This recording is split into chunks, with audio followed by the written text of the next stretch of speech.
Friends, ഇന്നത്തെ video എന്ന് പറഞ്ഞു കഴിഞ്ഞാൽ ഈ ക്യാമറ എറർ മെസ്സേജ് എങ്ങനെയാണ് വരുന്നത്, അതെങ്ങനെയാണ് ക്ലിയർ ചെയ്യുന്നതെന്നുള്ളതാണ് ഞാൻ ഈ വീഡിയോയിലൂടെ ഷെയർ ചെയ്യുന്നത്. ഫുള്ളായിട്ട് കാണുക. ഐഫോൺ 12 സീരീസ് തൊട്ടാണ് നമ്മൾ ക്യാമറ റീപ്ലേസ് ചെയ്ത് കഴിഞ്ഞാൽ അൺനോൺ പാർട്ട് എന്ന് പറഞ്ഞൊരു മെസ്സേജ് നമുക്ക് എബോട്ടിനകത്ത് സെറ്റിങ്സ് കിടക്കുന്ന കാണാൻ പറ്റും. അതെങ്ങനെ റിമൂവ് ചെയ്യാന്നുള്ളത് നമുക്കൊരു ടൂളുണ്ട്. അതെങ്ങനെ യൂസ് ചെയ്യാന്നുള്ളത് ഞാൻ വ്യക്തമായിട്ട് ഈ വീഡിയോയിലൂടെ പറയുന്നുണ്ട്. അത് സ്കിപ്പ് ചെയ്യാതെ ഫുള്ളായിട്ട് കാണുക.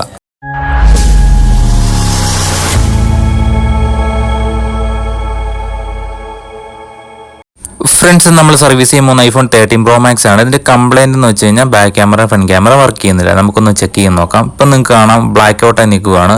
ചില സമയങ്ങളിൽ 0.5 അതുപോലെ 3x വർക്ക് ചെയ്യും, പക്ഷേ ഫോക്കസിംഗ് ഒന്നും ആകത്തില്ല. കസ്റ്റമറിൽ നിന്ന് ഡിവൈസ് താഴെ പോയതിനു ശേഷമാണ് ഈ ഒരു കംപ്ലയിൻറ്റ് വന്നതെന്നാണ് പറഞ്ഞത്. കാരണം ഇതിനകത്ത് ഒരു വൈബ്രേറ്റിംഗ് സ്റ്റെബിലൈസേഷൻ മോട്ടർ വരുന്നുണ്ട് ഈ ക്യാമറയിൽ. അത് ഡാമേജ് ആകുമ്പോഴാണ് വർക്ക് ചെയ്യാത്തത്. കാരണം ആ ക്യാമറ കംപ്ലയിൻ്റ് ആണെന്നുണ്ടെങ്കിൽ ഫ്രണ്ട് ക്യാമറ വർക്ക് ചെയ്യത്തില്ല. അതുപോലെ തന്നെ ഈ മൊബൈൽ ഹോൾഡർ വെച്ച് യൂസ് ചെയ്യുന്നതും കംപ്ലയിൻറ്റ് കൂടുതലായിട്ടും വരാറുണ്ട് ക്യാമറയിൽ. ഇങ്ങനെ രണ്ട് രീതിയിലും വരാറുണ്ട് കംപ്ലയിൻറ്റ് 13 Pro Maxൽ. പിന്നെ ഉള്ളത് ഫ്ലാഷ് ലൈറ്റ് വർക്ക് ചെയ്യത്തില്ല. കാരണം ക്യാമറ കംപ്ലയിൻ്റ് ആണെന്നുണ്ടെങ്കിൽ അതൊന്നും വർക്ക് ചെയ്യത്തില്ല. ആദ്യം തന്നെ പവർ ഓഫ് ചെയ്തതിന് ശേഷം ഡിവൈസ് ഓപ്പൺ ചെയ്യുക. ലെഫ്റ്റ് സൈഡിലോട്ടാണ് ഓപ്പണിംഗ് വരുന്നത്. അതിനകത്ത് വരുന്ന സ്ക്രൂവും ഷീൽഡും ഉണ്ട് ഡിസ്പ്ലേയുടേത്. ട്രൈ പോയിന്റ് സ്ക്രൂ ആണ് വരുന്നത്. ഇത് റിമൂവ് ചെയ്യുന്ന പ്രോപ്പറായിട്ടുള്ള സ്ക്രൂ ഡ്രൈവർ തന്നെ ഉപയോഗിച്ച് റിമൂവ് ചെയ്യുക, അല്ലെങ്കിൽ ത്രെഡൊക്കെ ഡാമേജ് വരാൻ ചാൻസ് കൂടുതലാണ്. ട്രൈ പോയിന്റ് സ്ക്രൂ ആണ്. അപ്പോൾ ഓരോളവാണ് ഈ സ്ക്രൂ വരുന്നത്. ഇത് കറക്റ്റ് ഓർഡർ വെക്കുകയാണെന്നുണ്ടെങ്കിൽ തിരിച്ച് ഫിക്സ് ചെയ്യാൻ പറ്റും. ഒരു സ്ക്രൂ പോലും മിസ്സാക്കരുത്. ഡിസ്പ്ലേ ഷീൽഡ് റിമൂവ് ചെയ്യുക ട്യൂസർ ഉപയോഗിച്ച്. ശേഷം ഇതിനകത്ത് വരുന്ന ബാറ്ററി കണക്ടർ മദർ ബോർഡുമായിട്ടുള്ള കണക്ഷൻ ഡിസ്കണക്ട് ചെയ്യുക ആദ്യം തന്നെ. അതുപോലെ തന്നെ ഇയർ സ്പീക്കർ ഷീൽഡും സ്ക്രൂ വരുന്നുണ്ട്. സ്റ്റാർ പോയിന്റ് സ്ക്രൂ ഉണ്ട്, ട്രൈ പോയിന്റ് സ്ക്രൂ ഉണ്ട്. അത് പ്രോപ്പർ സ്ക്രൂ ഡ്രൈവർ ഉപയോഗിച്ച് തന്നെ നമ്മൾ റിമൂവ് ചെയ്യുകയാണ്. ഇതിനകത്ത് വരുന്ന സ്ക്രൂ എന്ന് പറഞ്ഞു കഴിഞ്ഞാൽ ഓരോ അളവാണ് വരുന്നത്. അത് നമുക്ക് മനസ്സിലാക്കാൻ പറ്റും റിമൂവ് ചെയ്യുമ്പോഴത്തേക്കും. അപ്പോൾ അത് ശ്രദ്ധിച്ച് തന്നെ നമ്മൾ അഴിക്കുന്നത് വളരെ ശ്രദ്ധിച്ച് നോട്ട് ചെയ്ത് തന്നെ വെക്കുകയാണെന്നുണ്ടെങ്കിൽ നമുക്ക് തിരിച്ച് ഫിക്സ് ചെയ്യുമ്പോഴത്തേക്കും കൺഫ്യൂഷൻ വരാതിരിക്കും. പലർക്കും സ്ക്രൂ ഒക്കെ മാറി സ്ക്രൂ ഹോൾ ഡാമേജ് ഒക്കെ ഇങ്ങനെ വരാറുണ്ട്. അപ്പം വളരെ ശ്രദ്ധിച്ച് തന്നെ നമ്മൾ അതിൻ്റെ ഷീൽഡ് സ്ക്രൂ റിമൂവ് ചെയ്യുക. അതിനുശേഷം എൻ്റെ കംപ്ലയിൻ്റ് ബാക്ക് ക്യാമറയുടെ സ്ട്രിപ്പ് വരുന്നുണ്ട്. 2 സ്ട്രിപ്പാണ്. അത് സ്പ്ലജർ ഉപയോഗിച്ച് തന്നെ ഡിസ്കണക്ട് ചെയ്യുകയാണ്. ശ്രദ്ധിക്കുക, അതിനകത്ത് അടുത്ത് വരുന്ന കമ്പോണൻ്റ് ഒക്കെ ഡാമേജ് വരാതെ തന്നെ വളരെ ശ്രദ്ധിച്ച് തന്നെ സ്ട്രിപ്പ് ഡിസ്കണക്ട് ചെയ്യുകയാണ്. പിന്നീടുള്ളത് അതിൻ്റെ ഷീൽഡിൽ വരുന്ന സ്ക്രൂ ഉണ്ട്. അത് ട്രൈ പോയിന്റ് സ്ക്രൂ ആണ്. ഇതിലും അളവാണ് സ്ക്രൂ വ്യത്യാസമുണ്ട്. അത് ശ്രദ്ധിച്ച് തന്നെ റിമൂവ് ചെയ്യുക. അല്ലെങ്കിൽ നമ്മൾ തിരിച്ച് ഫിക്സ് ചെയ്യുമ്പോഴത്തേക്കും ചിലപ്പോൾ സ്ക്രൂ ഒക്കെ ടൈറ്റ് ആകാതെ ചിലപ്പോൾ പൊങ്ങിയൊക്കെ നിൽക്കാൻ ചാൻസ് കൂടുതലാണ്. അത് കറക്റ്റായിട്ട് തന്നെ റിമൂവ് ചെയ്യുകയാണെങ്കിൽ നമുക്കത് തിരിച്ച് ഫിക്സ് ചെയ്യാൻ തന്നെ എളുപ്പമുണ്ടായിരിക്കും. ക്യാമറ ഷീൽഡ് ഇതുപോലത്തെ ട്യൂസർ ഉപയോഗിച്ച് റിമൂവിന് ശേഷം നമ്മൾ ക്യാമറ ഒരു കോർണറിൽ നിന്ന് നമ്മൾ സ്പ്ലജർ വെച്ച് ഒന്ന് ഗ്യാപ്പ് കൊടുക്കുകയാണെങ്കിൽ അത് ജസ്റ്റ് ഒന്ന് റിമൂവ് ആയി വരുന്നത് നമുക്ക് കാണാൻ പറ്റും. അങ്ങനെ ക്യാമറ നമ്മൾ റിമൂവ് ചെയ്യുകയാണ്. ഇതാണ് 13 Pro Maxൻ്റെ ബാക്ക് ക്യാമറ വരുന്നത്. Main camera, portrait, wide angle എല്ലാം കൂടെ ഒറ്റൊരു മോഡുകളായിട്ടാണ് ഇതിനകത്ത് സെറ്റ് ചെയ്ത് വെച്ചിരിക്കുന്നത്. ഇതിനകത്ത് ഈ മെയിൻ ക്യാമറ ഡാമേജ് ആയി കഴിഞ്ഞ് കഴിഞ്ഞാലാണ് ഈ ഒരു കംപ്ലയിൻറ്റ് കൂടുതലായിട്ടും വരുന്നത് തന്നെ. അപ്പോൾ ഈ ക്യാമറ നമ്മൾ റീപ്ലേസ് ചെയ്യുകയാണ്. എന്നിട്ട് മാറാൻ പോകുന്ന പുതിയ ബാക്ക് ക്യാമറയാണ് 13 Pro Maxൻ്റെത്. ക്യാമറ നമുക്ക് നേരെ DVSലേക്ക് ഇൻസ്റ്റാൾ ചെയ്യാം. ഇൻസ്റ്റാൾ ചെയ്യുമ്പോഴത്തേക്കും ഇതിൻ്റെ കറക്റ്റ് ഡയറക്ഷനിൽ തന്നെ വെച്ചിട്ട് ഇൻസ്റ്റാൾ ചെയ്യുക. സ്ട്രിപ്പൊക്കെ കറക്റ്റായിട്ട് തന്നെ വെച്ചിട്ട് കണക്ട് ചെയ്യുക. കണക്ട് ചെയ്തതിന് ശേഷം അതിൻ്റെ ബാറ്ററിയും കൂടെ കണക്ട് ചെയ്യുക. ഡിവൈസ് ക്ലോസ് ചെയ്തതിന് ശേഷം ഒന്ന് പവർ ഓൺ ചെയ്യുക. ഓൺ ആയിരുമ്പോഴത്തേക്കും നമുക്ക് നേരെ ലോക്ക് അടിക്കുക. ലോക്ക് അടിച്ചതിന് ശേഷം ക്യാമറ ഓപ്പൺ ചെയ്തിട്ട് ക്യാമറ ഫംഗ്ഷനൊക്കെ ഒന്ന് ടെസ്റ്റ് ചെയ്ത് നോക്കാം. ഇപ്പോൾ തന്നെ കാണാൻ എൻ്റെ ഫ്രണ്ട് ക്യാമറ വർക്ക് ചെയ്തിട്ടുണ്ട്. അതുപോലെ back camera 0.5x 1x 3x എല്ലാം വർക്ക് ചെയ്യുന്നുണ്ടോ എന്ന് ചെക്ക് ചെയ്ത് നോക്കുക. ജസ്റ്റ് ഒന്ന് സൂം ചെയ്ത് നോക്കുക ഫോക്കസിങ് ഒക്കെ ആവുന്നുണ്ടോയെന്ന്. ഫോക്കസിങ് ആവുന്നുണ്ട്. പിന്നെ അതിൻ്റെ മാക്രോ ലെൻസും കൂടെ ഒന്ന് ചെക്ക് ചെയ്ത് നോക്കാം. മാക്രോ ലെൻസ് കറക്റ്റായിട്ട് വർക്ക് ചെയ്യുന്നുണ്ടോ എന്ന്. മാക്രോ ലെൻസും കറക്റ്റായിട്ട് വർക്ക് ചെയ്യുന്നുണ്ട്. സൂം ചെയ്യുമ്പോഴത്തേക്കും ഫോക്കസിങ് ഒക്കെ കറക്റ്റായിട്ട് ആകുന്നുണ്ട്.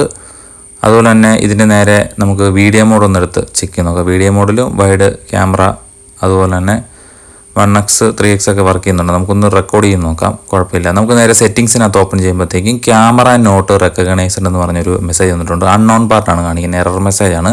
ആ എറർ മെസ്സേജ് എങ്ങനെ ക്ലിയർ ചെയ്യാം എന്നുള്ളതാണ് ഞാൻ ഈ വീഡിയോയിലൂടെ പറയുന്നത്. ഫുള്ളായിട്ട് കാണുക. ആ അൺനോൺ പാർട്ട് എന്ന് പറഞ്ഞ എറർ വരുന്നത് ഇതിൻ്റെ ഒറിജിനൽ ക്യാമറയിൽ BMS ID വരുന്നുണ്ട്. അതില്ലാത്തതുകൊണ്ടാണ് നമ്മൾ വെക്കുന്ന ക്യാമറയിൽ അങ്ങനെ കാണിക്കുന്നത്. അത് നമുക്ക് നേരെ ക്ലിയർ ചെയ്യാം. ആദ്യം തന്നെ പവർ ഓഫ് ചെയ്തതിന് ശേഷം നമുക്ക് നേരെ വർക്ക് സ്റ്റാർട്ട് ചെയ്യാം. ഇതിൻ്റെ സ്ട്രിപ്പ് വരുന്നുണ്ട്. ക്യാമറയുടെ JCD സ്ട്രിപ്പാണ്.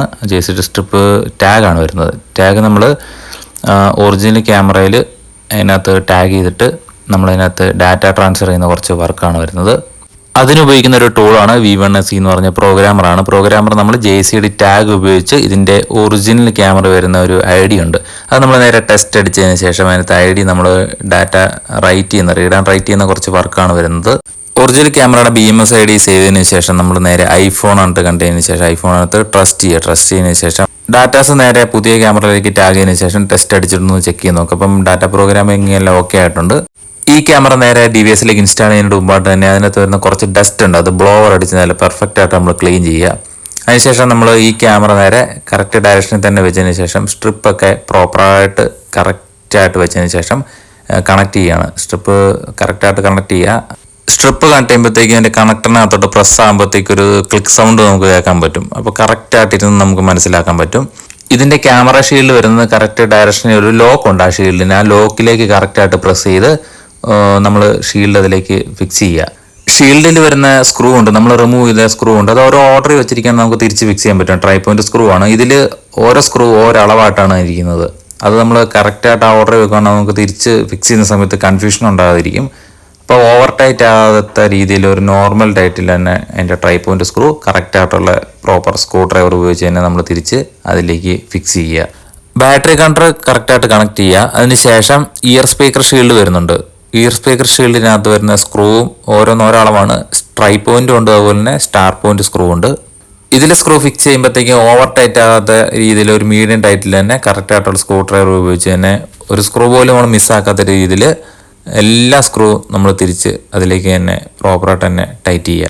അതുപോലെ തന്നെ ഇതിൻ്റെ ബാറ്ററി ഷീൽഡ് സ്ക്രൂ വരുന്നുണ്ട്. അത് ട്രൈ പോയിന്റ് സ്ക്രൂ ആണ്. അത് കറക്റ്റായിട്ട് തന്നെ ടൈറ്റ് ചെയ്തതിന് ശേഷം ഇതിനകത്ത് വരുന്ന കുറച്ച് ഡസ്റ്റ് ഉണ്ട്, അത് നമ്മൾ വൈറ്റ് ക്ലോത്ത് ഉപയോഗിച്ച് നമ്മൾ IP യൂസ് ചെയ്തതിന് ശേഷം നല്ല നീറ്റായിട്ട് ക്ലീൻ ചെയ്യുകയാണ്. നല്ല രീതിയിൽ ക്ലീൻ ചെയ്യുക. അതിനകത്ത് ശകലം ഒരു ഡസ്റ്റ് ഇരിക്കരുത്. വാട്ടർ സീൽ നേരത്തെ ചെയ്തിട്ടുണ്ട്, ഞാൻ വീഡിയോ എടുക്കാൻ വിട്ടുപോയതാണ്. അപ്പോൾ മസ്റ്റായിട്ട് വാട്ടർ സീൽ ചെയ്യുക. ഇതിനകത്ത് വരുന്ന കുറച്ച് ഡസ്റ്റും കൂടെ ഉണ്ട്. ഇതുപോലത്തെ ബ്ലോവർ ഉപയോഗിച്ച് തന്നെ നല്ല നീറ്റായിട്ട് നമ്മളത് ക്ലിയർ ചെയ്യണം, ഒരു ഡസ്റ്റ് പോലും ഇരിക്കാത്ത രീതിയിൽ.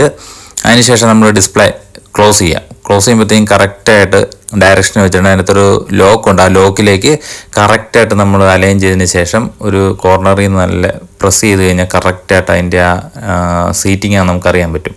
ചെറുതായിട്ടൊന്ന് പ്രസ് ചെയ്താൽ മതി.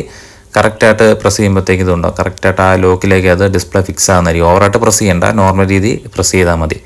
ഫൈനലായിട്ട് അതിൻ്റെ ബോട്ടം സ്ക്രൂ ടൈറ്റ് ചെയ്യാണ്. 2 വരുന്നത്. അത് ഓവർ ടൈറ്റ് ആകാത്ത രീതിയിൽ ഒരു മീഡിയം ടൈറ്റിൽ കറക്റ്റായിട്ട് പ്രോപ്പർ സ്ക്രൂ ഡ്രൈവർ, ത്രെഡൊന്നും പോകാത്ത സ്ക്രൂ ഡ്രൈവർ ആണ്, അത് കറക്റ്റായിട്ട് തന്നെ ഒരു മീഡിയം ടൈറ്റിൽ ടൈറ്റ് ചെയ്യുക.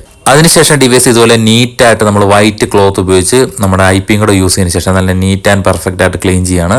ഒരു ശകലം പോലും അഴുക്കിരിക്കാത്ത രീതിയിൽ നല്ല പുത്തം പോലെ നല്ല തിളങ്ങി നിൽക്കുന്നത് കാണാൻ പറ്റും. നല്ല പെർഫെക്റ്റ് ആയിട്ട് നമ്മൾ ക്ലീൻ ചെയ്തെടുത്തിരിക്കുകയാണ്.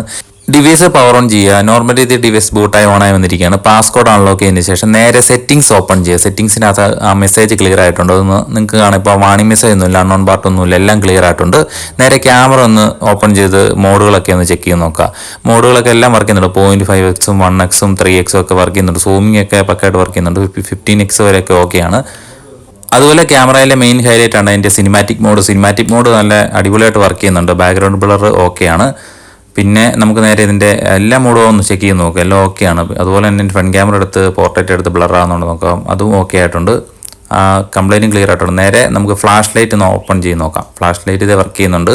അതുപോലെ തന്നെ ഇതിനെക്കുറിച്ച് കൂടുതലായിട്ട് പഠിക്കാൻ താല്പര്യമുള്ള ടെക്നീഷ്യന്മാർക്കും പുതിയ കുട്ടികൾക്കും വേണ്ടിയിട്ട് നമ്മൾ ഒരു ഇൻസ്റ്റിറ്റ്യൂട്ട് സ്റ്റാർട്ട് ചെയ്തിട്ടുണ്ടായിരുന്നു. ടെക്ലോജിക് എന്നാണ് ഇൻസ്റ്റിറ്റ്യൂട്ടിൻ്റെ പേര് വരുന്നത്. ഇതിനു മുമ്പ് എൻ്റെ ചാനലിനകത്ത് ഞാൻ ഇതിനെക്കുറിച്ചൊരു വീഡിയോ ചെയ്തിട്ടുണ്ട്. കാണാത്തവർ കയറി ജസ്റ്റ് ഒന്ന് കണ്ടാൽ മതി. നമ്മുടെ ഇൻസ്റ്റിറ്റ്യൂട്ട് വരുന്ന കോട്ടയം കളത്തിപ്പടിയിലാണ്. അഡ്മിഷൻ സ്റ്റാർട്ട് ചെയ്തിട്ടുണ്ട്. താല്പര്യമുള്ളവർ താഴെ കാണുന്ന നമ്പറിൽ കോൺടാക്ട് ചെയ്യുകയോ വാട്സപ്പിൽ മെസ്സേജ് അയക്കുകയോ ചെയ്യാം. ഇനിയും ഇതുപോലത്തെ വ്യത്യസ്തമായ കംപ്ലൈൻറ്റ് വീഡിയോകളുമായിട്ട് വീണ്ടും കാണാം. അപ്പോൾ വീഡിയോ ഇഷ്ടപ്പെടുമ്പോൾ മറക്കല്ലേ.